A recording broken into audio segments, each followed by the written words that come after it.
This is the fruit of my labor. A small portion of it, that is.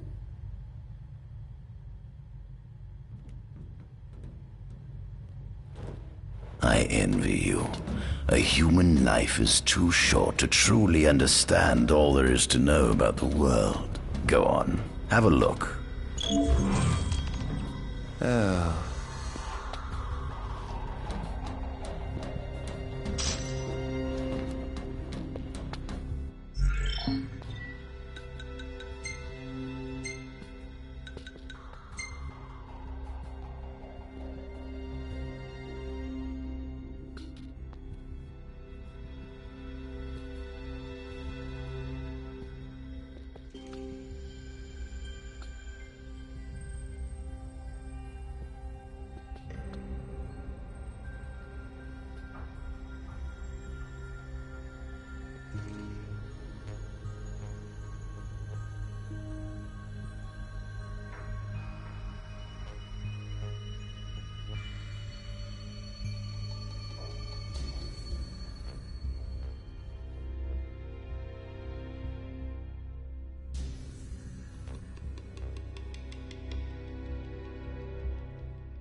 This is our world?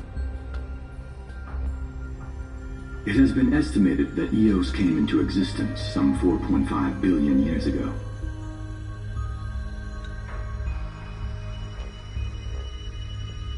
Ancient myths tell tales of 6 protector gods who first alighted upon Eos in the ancient Solheim era.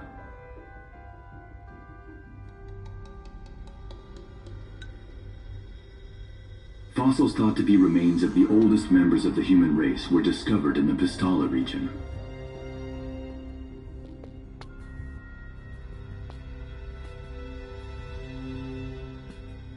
Some claim that humans discovered fire in the Sukarp region even before the dawn of the Solheim civilization.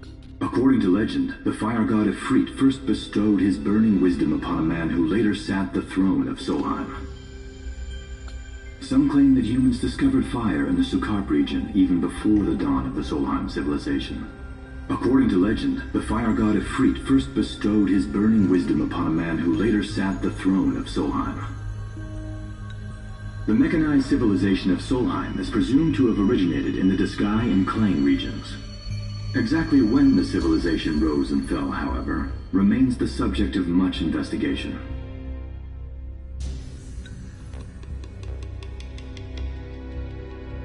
The enormous crevasse separating the regions of Clane and Duskai is known as Telpar Crag. It is here that the War of the Astrals is said to have taken place. When Ifrit tried to reduce mankind to ash, the other gods fought back, and some claim this clash caused the collapse of Solheim. It is said that Ifrit, having lost the War of the Astrals, was interred atop the Rock of Ravito. After the war, the ice goddess Shiva allegedly sank into a deep slumber, nestled in the Goravas Rift of Vollup. To this day, no one knows what became of the blade god Bahamut. The earth god Titan can be seen supporting the meteor at the heart of the disk of Kothis in Duskai. As for the storm god Rama, legend has it he sealed himself away within Fosha Hollow in Duskai. The sea goddess Leviathan disappeared in the wake of the war. Some say she swam below the waves and slumbers beneath the city of Altisha.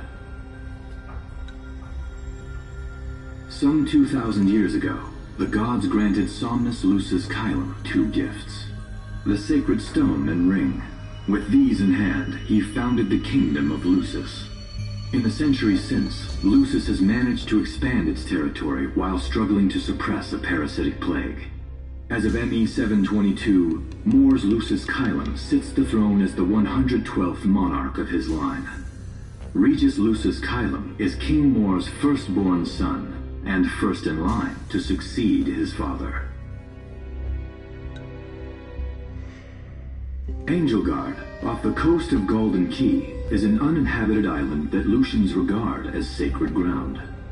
Ancient texts tell of a monster known as Adagium supposedly sealed away within, but investigations into its existence have yet to provide conclusive evidence.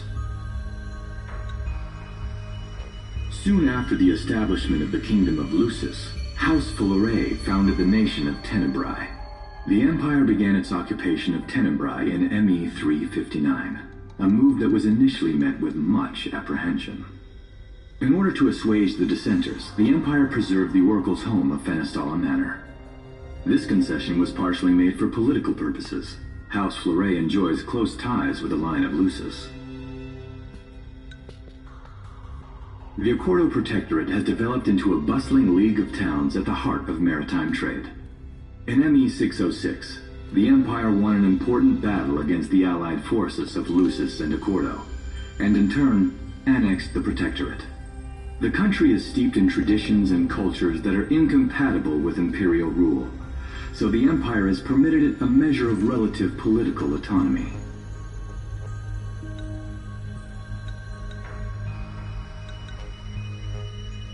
Centuries after the founding of Lucis, a movement to revive the lost civilization of Solheim arose around the Weltham region. Leading the charge was House Aldercat, whose brave deeds brought about the rise of the Niflheim Empire. The Empire built upon Solheim's magic technology and employed it for military use. This new firepower helped the Empire fell its foes, taking Tenebrae in ME 359 and Accordo in ME 606. As of ME 722, under the direction of Emperor Aedalus Aldercat, the Empire is developing new arms fusing magitech with demons. Vestiges of the ancient Solheim civilization can still be seen in the ruins of Piteous and Steeleth Grove. Several ancient structures also dot the forest of the Fall Grove that encircles Castlemark Tower. Excavation of these various sites is currently underway. In ME 501, during an expedition in the Ulwat region, the Imperial Army discovered a new species known as demons.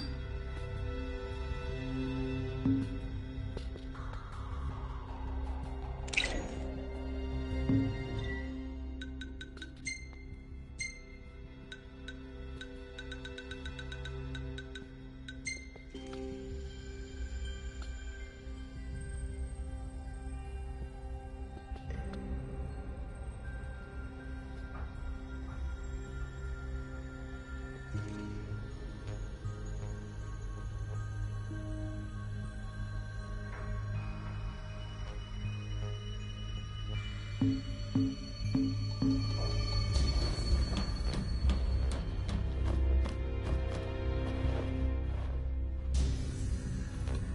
center, we see what I presume to be Lucian warriors and the kings of yore.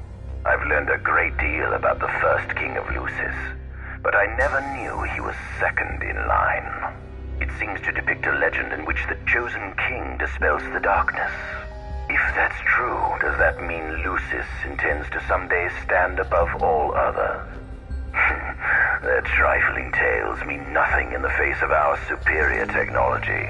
Only we can restore balance to our world.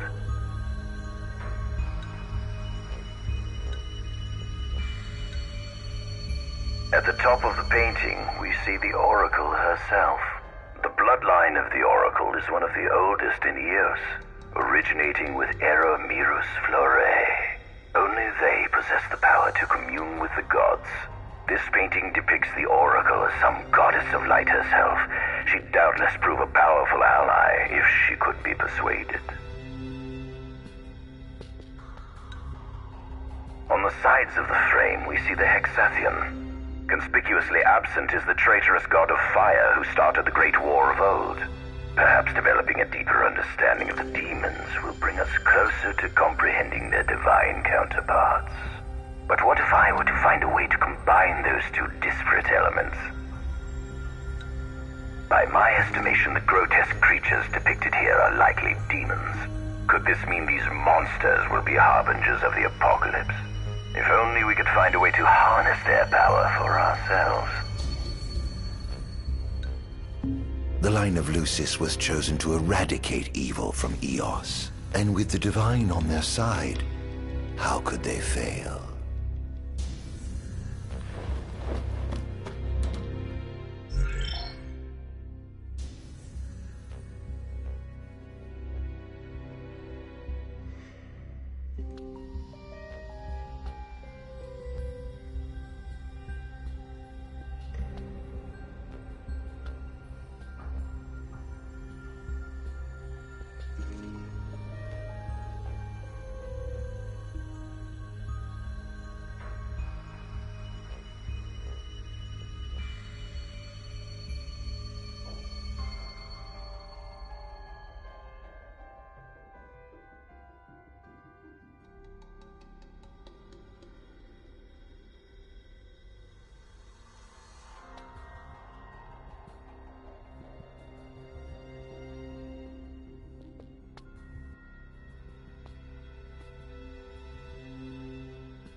light, they typically stick to the shadows until the sun fades and the night falls. Adagium, however, is different.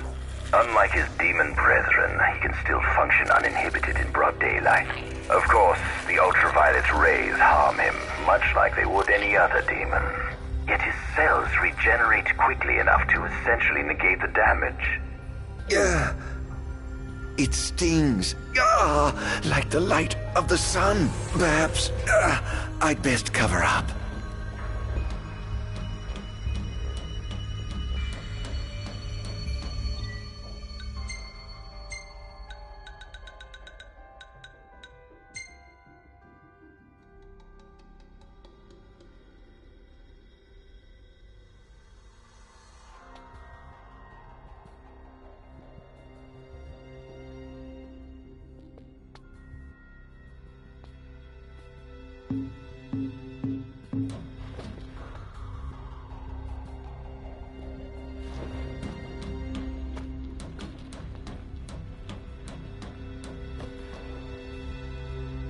Demons were first officially recognized as a new species roughly 200 years ago.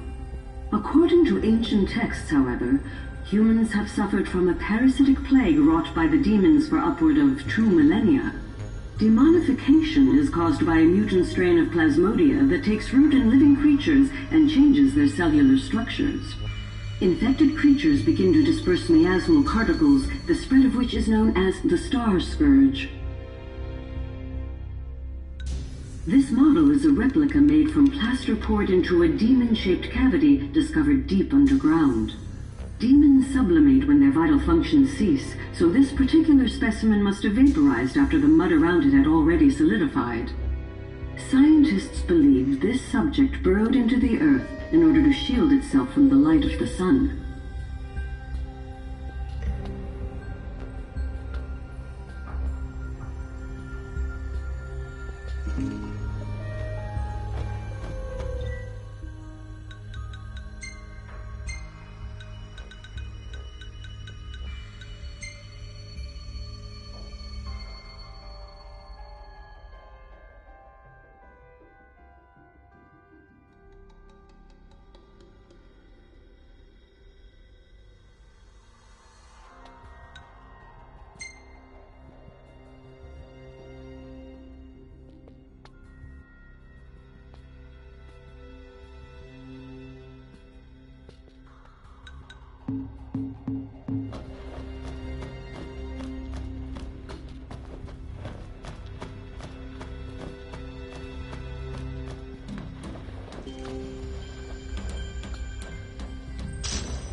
It seems fortune smiles upon me. Though the Lucians kept him locked away for 2,000 years, I've managed to secure Adagium for myself. The raging winds and stormy seas may have cast all others away, but the waves parted for me that day and led the way. While I've yet to conduct any official research, the potential he proved in combat was most promising. I estimate his powers easily surpass anything mankind has ever seen. Perhaps this streak of luck has just begun. Adagium. That is what the Lucians call the monster they imprisoned for 2,000 long years. His powers surpass those of any mortal, and his body is all but impervious to attack. It's no wonder the Founder King sealed him away on the Isle of Angel Guard. He undoubtedly feared this monster might challenge his reign. Fascinating, isn't it? I pored over the ancient texts and found scarcely a mention of you. I barely believed you existed till I saw you with my own eyes. With your help, my research is proceeding smoothly. You have my thanks.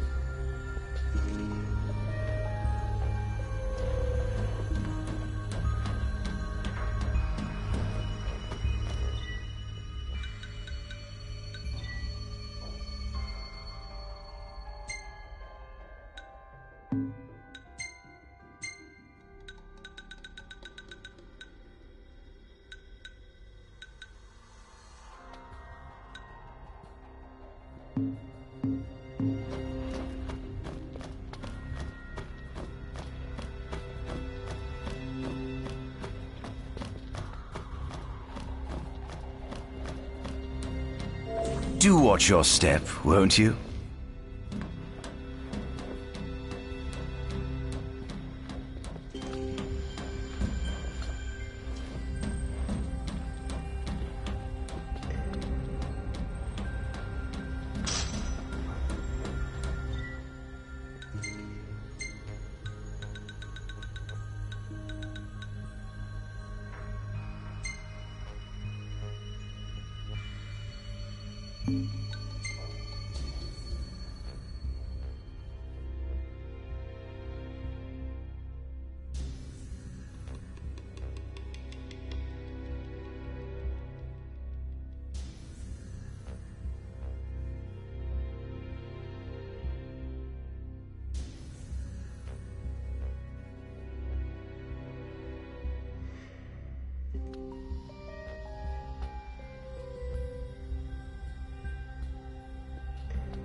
This must be how the gods feel looking down upon our world.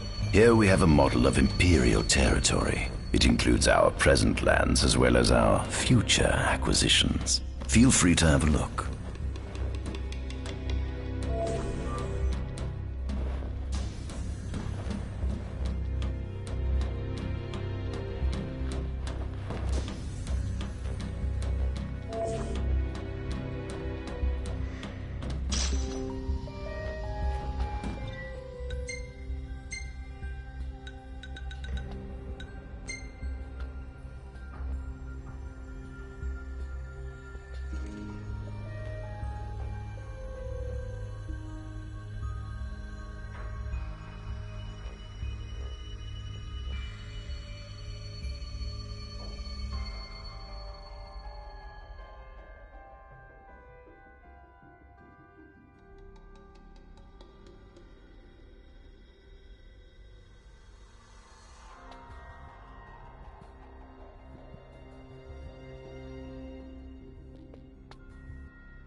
At center, we see what I presume to be Lucian warriors and the kings of yore.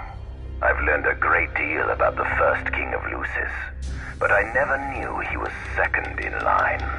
It seems to depict a legend in which the chosen, if that's true...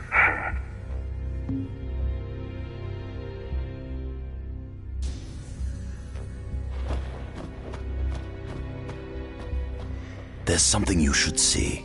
Come with me.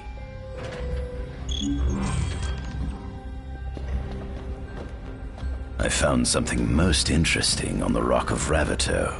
If my experiment on this specimen succeeds, it might provide the information you've been looking for. This way.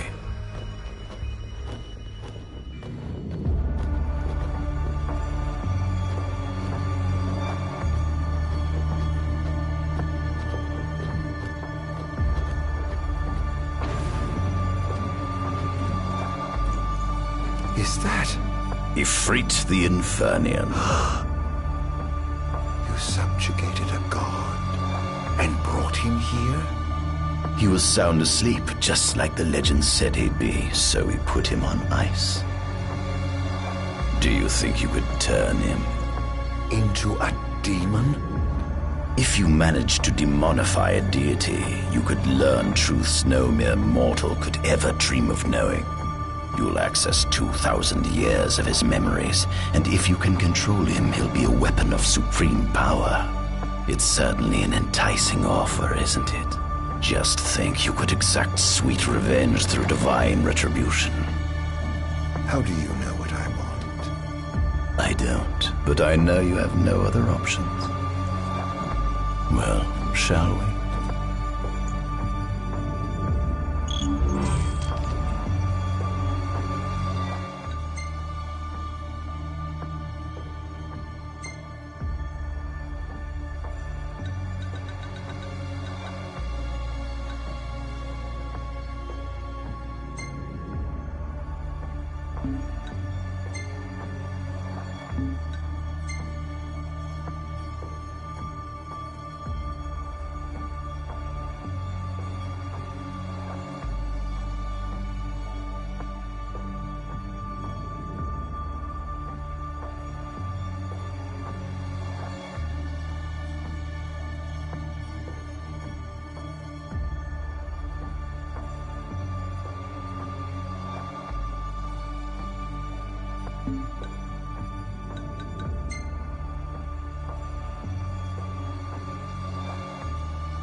See the fruits of my Magitech research.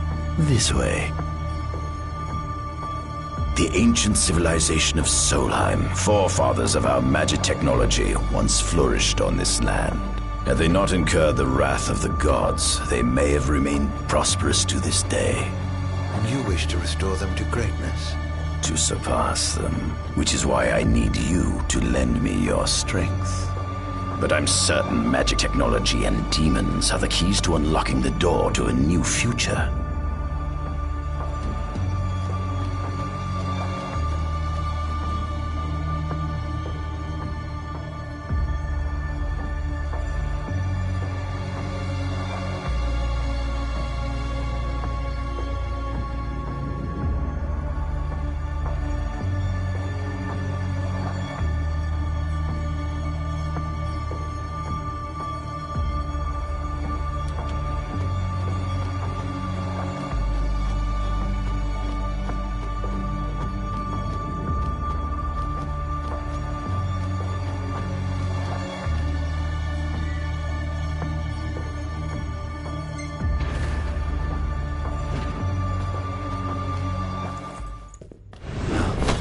Lucians? But how? Code me, squad. Adagium sighted. Initiating Requesting engagement. backup from Nimbus squad. Shutting down communications until all clear. So, you've come to kill me, have you? Or die trying.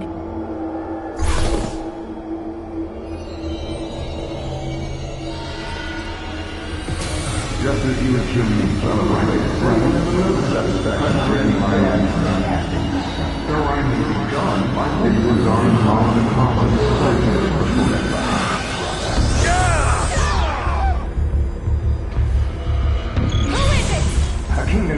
rather than you alone. Would you allow me to remember? I was very willing. Here goes!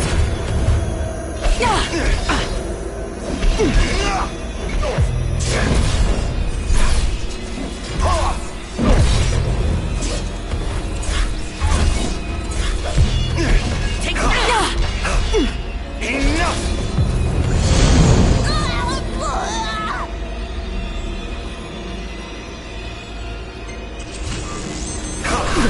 Perhaps you ought to sleep away your sadness.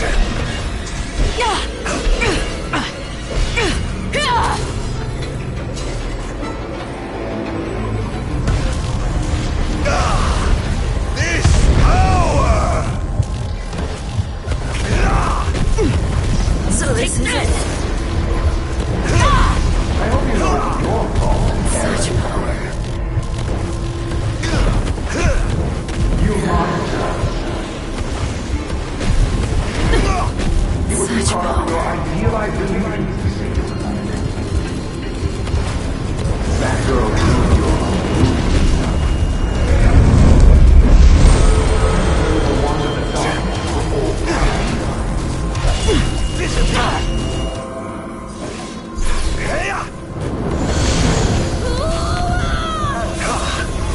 Mankind is willing to save your subject.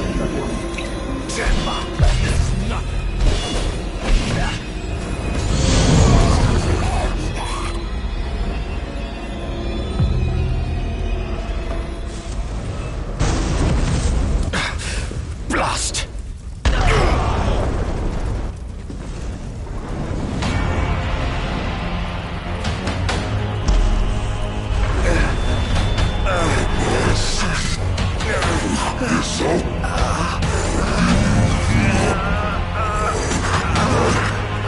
He's alive. Must stop him before he destroys everything.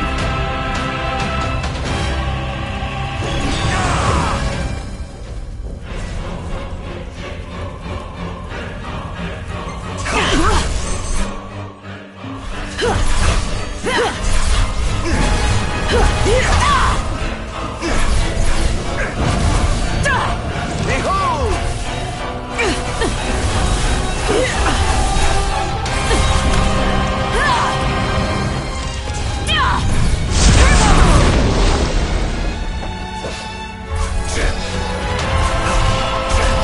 So this is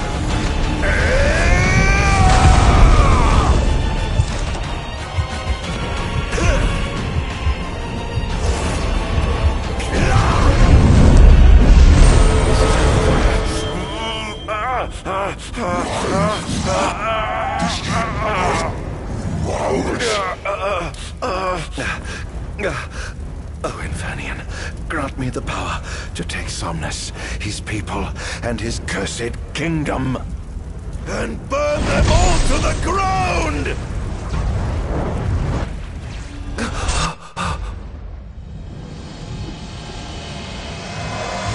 No!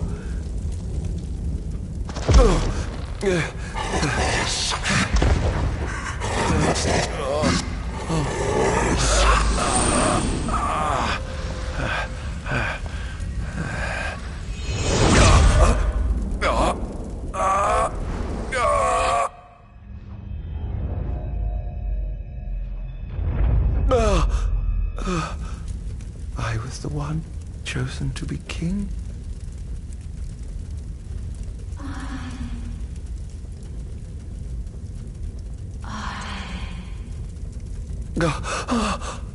Ardyn.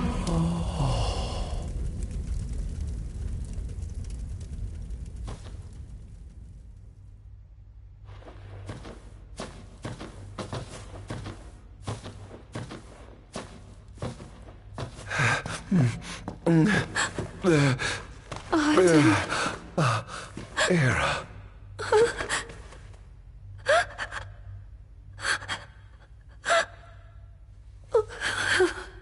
Forgive me. Huh? I defied the will of the gods and revealed to Somnus you had been chosen to be king. I never dreamt he would try to kill you. But he did. Somnus fooled everyone so he could usurp the throne. Everything that happened, it's all his fault. No! Listen to me. It's my fault. I'm the one who ruined your future. This was divine retribution for my sins. You've no sins to atone for. Gods! Answer me! Why have you burdened us with this fate? Era! Oh no! Era! Please! In the names of the gods above, fulfill your calling, Ardyn, and punish me for my sins.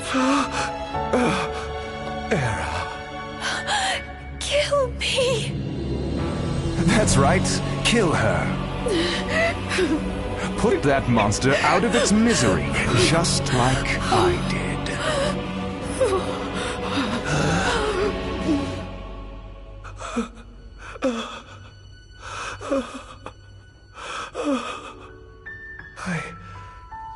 I can't.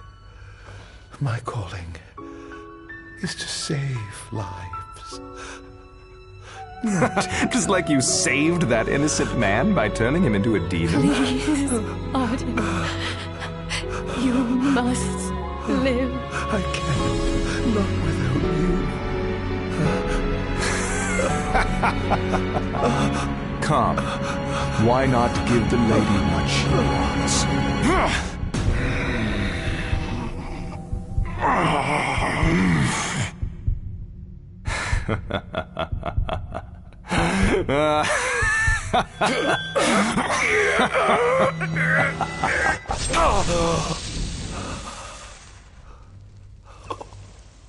Once again, you've failed to save her. No surprise. A monster can do naught but destroy.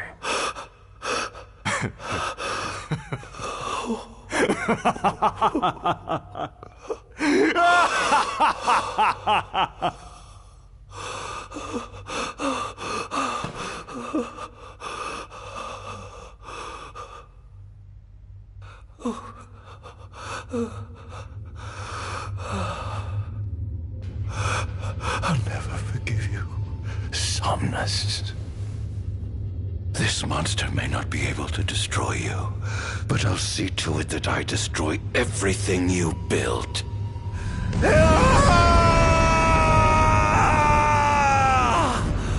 Hear me, gods above. No longer shall I supplicate you for pardon.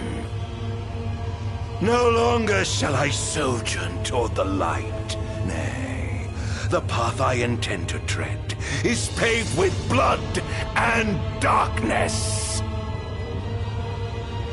No longer shall I seek your guidance. This path is mine to tread alone.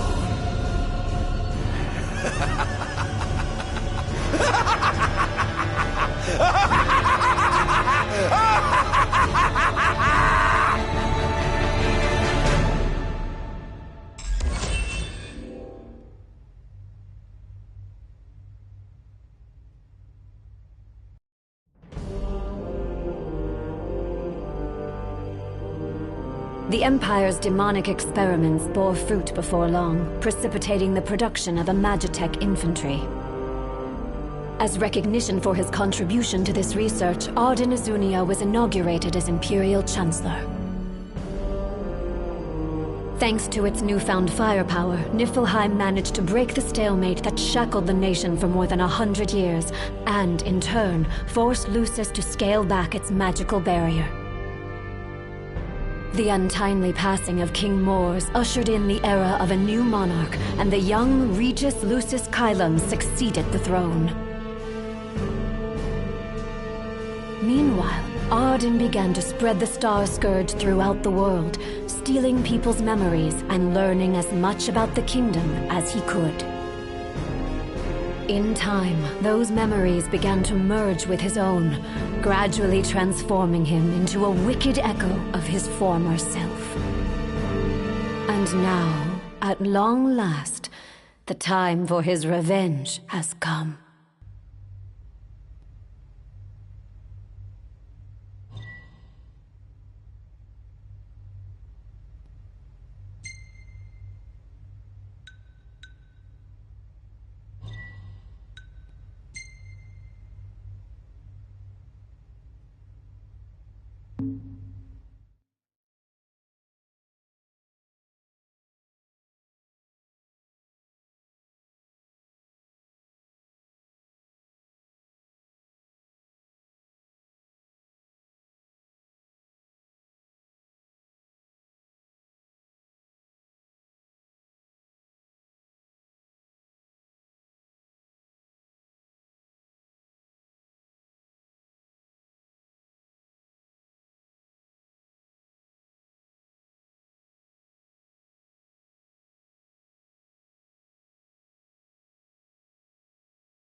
Attention, an enormous unidentified life form has appeared near the Citadel. The creature has begun spewing flames, turning the area surrounding the Citadel to a sea of fire. All citizens must evacuate. Testing, 1, 2, 3. Is this thing on? Greetings, people of the Kingdom of Lucis. Do forgive me for interrupting the festivities, but I must tell you, this day of rapturous revelry shall be your last. Call it divine retribution. False kings and fraudulent nations are fated to perish. Sins of the past must not go unpunished. The time of reckoning is at hand. And today you shall atone on behalf of your forebears. Who is he? We've yet to ID him. Resist if you wish, but know that your fight against fate is a foolish and futile one. Whoever he is, it's clear he wishes us harm. You stay here. I am going to put a stop to this madman.